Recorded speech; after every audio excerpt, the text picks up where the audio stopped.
కంపెనీలు అన్నప్పుడు లాభాలు నష్టాలు కామని. కొన్ని కంపెనీలు అప్పో చేసి నష్టాలను మళ్ళీ నిలదొక్కుంటుంది, కొన్ని కూలిపోతాయి. ఇవన్నీ పక్కకు పెడితే మన కంపెనీ టాప్ ప్లేస్లో ఉండేటట్టు చేసిన ఉద్యోగులను ఉన్నట్టుండి నౌకర్ల నుండి తీసేస్తే అలా పరిస్థితి ఏం కావాలి, ఏం కథ?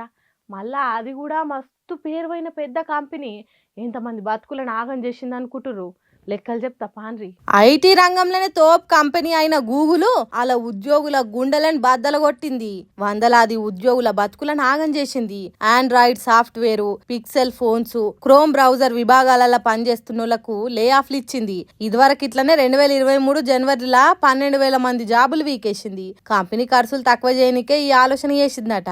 ఎందుకంటే గ్లోబల్ మార్కెట్లలో ఒత్తిడి, అమెరికాలో మాంద్యం భయాలు, టారిఫ్ వారు, ఏఐ వాడకం పెరుగుడుతోని లాభాలు తగ్గినాయి, ఖర్చులు పెరిగినాయట.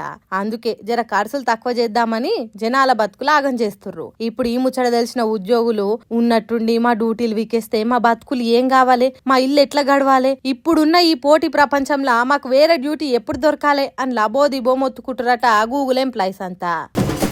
హెచ్సియు భూములలో చెట్లను నరికి, పొదలు నరికి, గూడులు చెదిరేటట్టు చేసి వన్యప్రాణుల నోరు కొట్టిండ్రు. కొన్ని జీవుల ప్రాణాలు పోయేటట్టు చేసిండ్రు. చాలా మంది దాని మీదనే బాధపడ్డారు. ప్రకృతి విధ్వంసం మీదనే ఆలోచన చేసిండ్రు. కానీ మనం దీని గురించి సోచాయిస్తుంటే ఇంకో పక్క కోట్లు విలువ చేసే భూముల కొల్లగొట్టే కుట్రలు జరిగినాయట. ఆగో అదే ముచ్చట చెప్తుండు కేటీఆర్. దీని వెనకాల అసలు రేవంత్ రెడ్డి గారు ఇంత హడావుడి, ఇంత హంగామా ఎందుకు చేస్తున్నారు అని మేము ఆరాధిస్తే దీని వెనకాల దాదాపు 10,000 కోట్లను దోచే ఒక భారీ స్కామ్కు వారు తెరదీసినట్టుగా మాకు సమాచారం అందింది. అబ్బరో కొడుక, 10,000 కోట్ల! అన్ని కోట్లకు ఎన్ని సున్నాలుంటాయో కూడా తెలియదు. ఒక్కటి కాదు, రెండు కాదు, 10-15 సంచులు నిండేన్ని పైసలు దోపిడీకి కుట్రలు జరిగినాయా? రేవంత్ రెడ్డి గారు చేసిన అతిపెద్ద ఫైనాన్షియల్ ఫ్రాడ్ ఏంటి అంటే, ఒక అటవీ భూమిని ఇవాళ తాకట్టు పెట్టడం లేదా అమ్మడం, ఆ అధికారం గవర్నమెంట్ కూడా లేదు. అగో అట్లా చేసుట్లనే పెద్ద స్కామ్ దాగున్నదట. అది ఎట్లా చేసిండ్రో కూడా వివరించి చెప్తున్నాడు ఇనుండ్రి. ఎట్లా చేసినారు ఇది?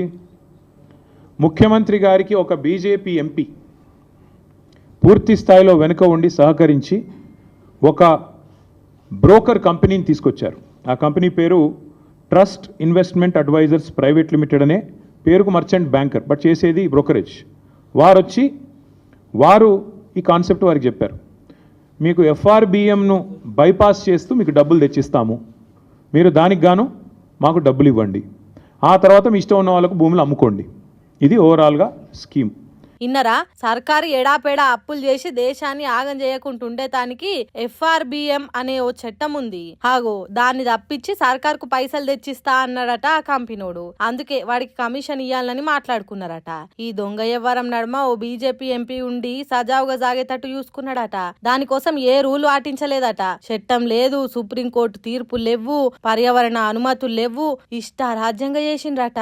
ఈ ట్రస్ట్ ఇన్వెస్ట్మెంట్ అడ్వైజర్ అనే కంపెనీ వారికి రాష్ట్ర ప్రభుత్వం ఇప్పటికే 170 కోట్లు, దాదాపు 170 కోట్లు, 169 కోట్ల చిల్లర వారు ఇప్పటికే లంచం రూపంలో చెల్లించారు. వాళ్ళు సరే దాని కమిషన్ అంటారు, నేనైతే పక్కా చేసింది నేరం కాబట్టి లంచమనే అంటున్నా.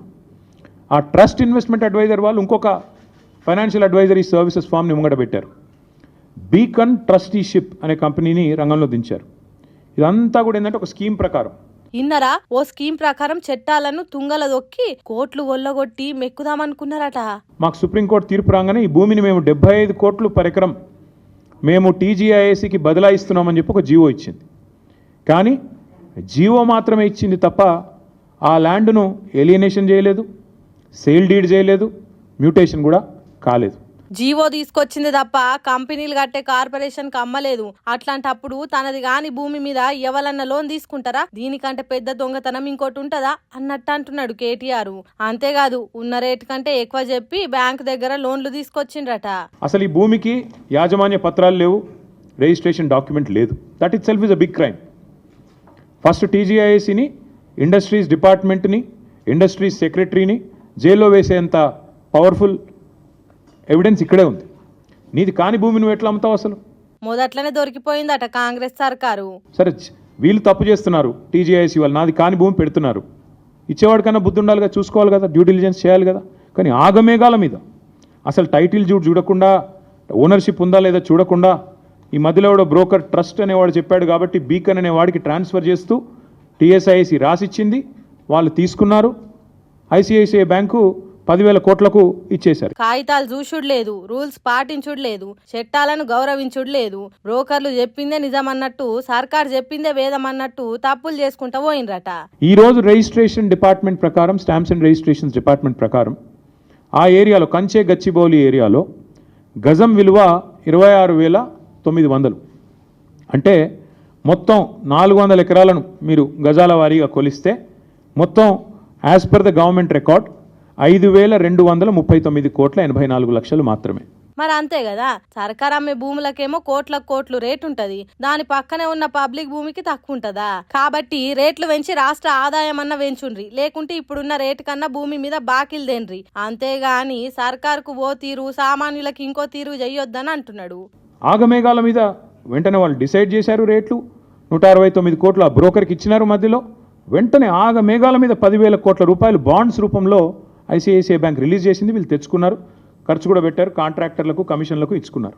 ఇన్నరా తెచ్చిన పైసలు అయిపోయినాయట. తాకట్టు పెట్టిన భూమిలనేమో కాలు పెట్టొద్దని కోర్టు చెప్పింది, వీళ్ళేమో లోన్ తెచ్చి పైసలు ఒడగొట్టిండ్రు. ఎట్లున్నదో చూడుండ్రి తమాషా.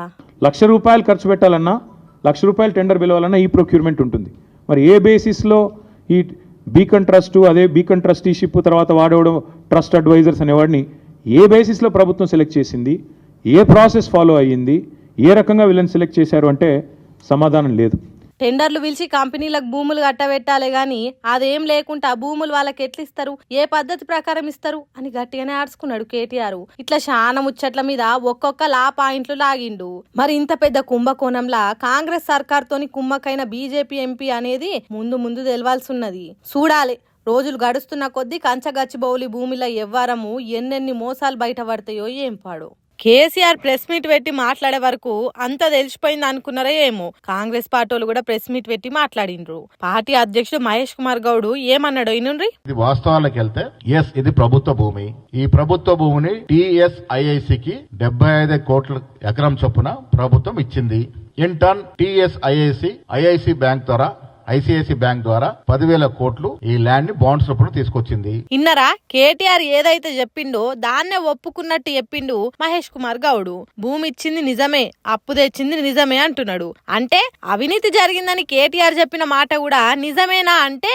ఇది ఆనవాయితీ, ఇది ప్రాక్టీస్. ఇది గత ప్రభుత్వం జరిగినప్పుడు ఏదో కన్సల్ట్ ద్వారానే మనకు లోన్స్ వస్తాయి. ఇది బాజాప్తా రాష్ట్ర ప్రభుత్వం టెండర్లు పిలిస్తే టెండర్లో పాల్గొన్నటువంటి ట్రస్ట్ ఇన్వెస్ట్మెంట్ కంపెనీకి ఈ కన్సల్టెంట్ వ్యవస్థని అప్పచెప్పడం జరిగింది. దానికి అదనంగా 175 కోట్లు వైట్ మనీ ప్రభుత్వం ఇచ్చింది. అసలు చిన్న మచ్చ కూడా లేదు, అన్ని పద్ధతి ప్రకారమే చేసినాం అన్నట్టు వీళ్ళు చెప్తున్నారు. కేటీఆర్ అట్లా చెప్తే వీళ్ళు ఇట్లా చెప్తున్నారు. కొన్ని రోజులైతే ఎవరు చెప్పేది నిజం, అవినీతి జరిగిందా, నీతిగానే ఉన్నదా అనేది తెలుస్తుంది.